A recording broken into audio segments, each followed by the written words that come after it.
Welcome to Audacy's Leading Ladies Duncan Artist Lounge with Christina Perri. Hello, hello. Great to have you here. Thank you. You have been a very busy woman in the last, few years, raising a family, and you've had some amazingly joyful moments, amazingly painful, life-altering moments as well. Yeah. But can you talk about how that has, worked through your music and help you heal creatively? Sure. So when I started my family building, I thought I was kind of like taking a little bit of a break from music because I was touring for like 6 years straight and had a blast, traveled the whole world, and all my dreams came true. It was amazing, but I just wanted to have a family. And so I met my husband and I was like, okay, great. Like, let's make babies. And so I had no idea it was going to be, amazing and heartbreaking and hard and wonderful all at the same time. But when I had my first daughter, Carmela, I remember my record label saying like, okay, like when do you want to, go back to work and put music out? Like, what's your plan? And I was like, I really feel like I just want to sing lullabies. Like, I just want to sing to Carmela, who's, at the time, I think she was like 6 months old. Mm-hmm. And they were like, I'm sorry, what? Like lullabies? Like what? And I was like, yeah, I think it'd be really cute. Like, I'm very authentic of a person and like, this is where I'm at. And, so I want to sing how I, really feel. Like, I don't want to pretend I didn't just become a mom because it like changed my whole world. It like brought all the color to my life. And so I was like, no, I want to do it. So I made songs for Carmela. And then in the back of my mind, I thought, well, every child I have, I'm going to have to make a lullaby record for them, which is fine with me. And so then I had my daughter Rosie, who passed away. Yes. And so that was absolutely heartbreaking. Mm. But I knew I needed to make an album for her because I wanted to, her memory to live forever. And also I had already picked all the songs for her. Oh. And so I made songs for Rosie. And then it was a beautiful, end of the story of my family building, which is I got pregnant with my double rainbow baby, Pixie. And she came a year and a half ago. And so I got to make songs for Pixie. And funny enough, the record label now is like, when's your next lullaby record? Like, they love them. People love them. Moms love them. 3 times a charm. Yeah, I felt so lucky to be able to sing to people's babies. Honestly, like as a mom, it meant more to me even than like, I'm very grateful to be at your wedding or to like, for you to walk down the aisle to my song. But like, there's something about being a mom and knowing that like my songs are helping your kids stop crying that like really makes me happy. Isn't that amazing? That what came out of everything? Right. So I was really able to turn a lot of my pain into music and also just genuinely be where I'm at and be grieving or be, singing or spending time with my girls. Like I was able to kind of figure out how to do it all at the same time. It's nice how you meshed motherhood with your career. Yeah. A lot of times people can't do that. So right. Well, now I'm trying to figure out how to do it like I used to, but not like I used to. Like now I have all my autonomy back and my girls are like, let's go on tour, So like now I got to figure out, I got to ask Pink what to do. I'm like, now I want to bring the show on the road, She would just strap him to her back or her chest, That's true. right? I know. She's so You can cool. do it. Thank you. I know you can. And you throw a really gorgeous Pixie party for Pixie. Thank you. It's like magical. It was. Your Instagram. She is my magical little pixie dust. Oh, I love it. Mm-hmm. You wrote a beautiful song called Mothers. Thank you. Can you talk about that?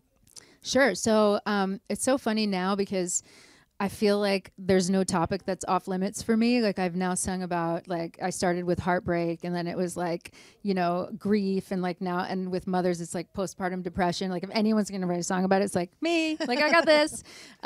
So it was definitely, a topic that meant a lot to me because I had gone through like such a challenging transition from, not being a mom to being a mom. And I was like so sort of blown away by it. And then I was writing with another mom named Amy Wadge, and who's one of my favorite people in the whole world. And her and I both had the same experience. And she was like, yeah, people don't sing about like, this thing and this thing and this thing. And so we just sat there and wrote this song together, and it made us cry and it made us feel better, and then I was like, all right, well, I guess I'm supposed to say it. And so again, it's one of those things like I was just writing about how I really felt and what I was really going through. And I'm so honored and glad that it's helped a lot of women. It's your voice has not changed, almost like matured into this beautiful, your lullabies, you've reached new heights with your voice. Thank you. Well, I'm actually trying to sing quietly. So like I was Right, like you're almost really speaking. Yeah, it was like crooning. So this is what I figured out. Yes. It's like old school, like Bing Crosby, really close to the microphone, and like my band would be like, "Oh, let's add this thing," and I'm like, "No, not if it's gonna wake a child." So like I got so good at like actually singing lullabies. Yeah. And so yeah, it is another. It's a really warm, soft side of my voice.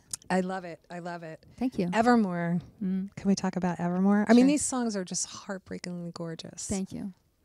So I wanted to write something about Rosie. This is when I was putting out A Lighter Shade of Blue, which is the album I Yes. wrote. I was pregnant with Rosie when we recorded it. I was going to ask you that, yes.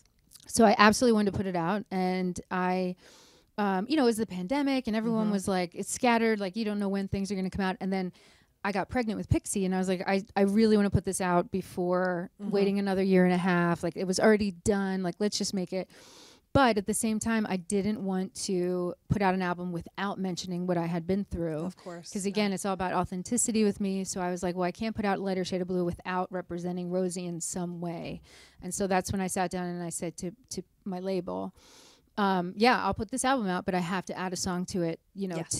and that should be the song I start with. So I'm coming out of this like, you know, very, very sad moment in my life and I want to honor it and I want to sing You're a about mom of it. 3. Yes, forever. And yeah, and so really I knew that like, again, nothing's off topic for me. So a song about grief was exactly what I needed to do. And so when I sing it, you know, I get to think of her and then she had a place in the story and I was able to go back to work. Like when that happened, I felt like I didn't know how to be me anymore. I didn't know when I would feel really ready to do that again. And then I realized like by including her, I could move forward with her. And You so I did so beautifully. Thank You you. did so beautifully. Thank you. I lost a couple of babies too. Really? And Sorry, well, looking for my water. miscarriages or I'm in so utero. sorry. Yeah, Thank you. No, it's weird. It's part of being a woman sometimes. It is. Sometimes. Yeah. Not for everybody. It's not but easy making a family. It's just not. So Yeah, and I saw the things you've done for fertility and, you know, talking to you. people, and I think that's just fantastic. thank you. It means a lot to me, and especially in her honor. I feel like anything I can do to help other little babies, like that's what I'm gonna do. Good. What's your favorite part about being a mom? Oh my gosh. Well, I love having girls, especially because there's something about celebrating women and girls now that we didn't have when I was little. Right. So like when I was little, I thought you had to be a boy to be cool. I thought you had to roller or skateboard and do these things that were like tough. And like now I get to raise these girls and like celebrate, you know, how feminine they are, how much they love every princess. And like I'm like healing a lot of my childhood stuff by like being a mom. Like I really feel like so many people said to me like, your kids are going to teach you so much. And I was like, what does that even mean? And then I realized like I'm reparenting myself through them. So I think that's actually the coolest part about being a mom. Well, they're gorgeous. They're Thank gorgeous. you. And we're so excited that you're part of our Leading Ladies. What's it feel like to be on stage with all these women and my gosh. share Well, stories? One, I'm super honored. I'm a fan of all the girls here tonight, but I'm also happen to be friends with all of them in real life. So getting to come here like is just such a cool thing for all of us because some of us only really were like chatting online for years. Like Megan Trainor and I have like never even met in real life but have talked a million times. Oh, wow. And like so this is such a cool event for us to get together and finally all hang out. But at the same time, like they're so talented and like I just feel so cool to be included. And you know, I've been sort of like in my off season, so like I feel so ready to be back on stage and be having fun and like and to have a night where we're celebrating women. Like I'm all for it. What's next for Christina Perri? Oh wow, lots of things. I have a couple things up my sleeve that I'm announcing like in May and June and the fall and Christmas. I mean, there's like. Yeah, I'm coming back. I feel like it was an incredible, you know, couple years, and I definitely feel like I got to spend such incredible time with my girls, and I still will, but I want them now to see mom like do her thing and live my passion and my dream and like, you know, be a boss mom. You are a boss mom. Thank you you so much, Christina Perri. Thank you.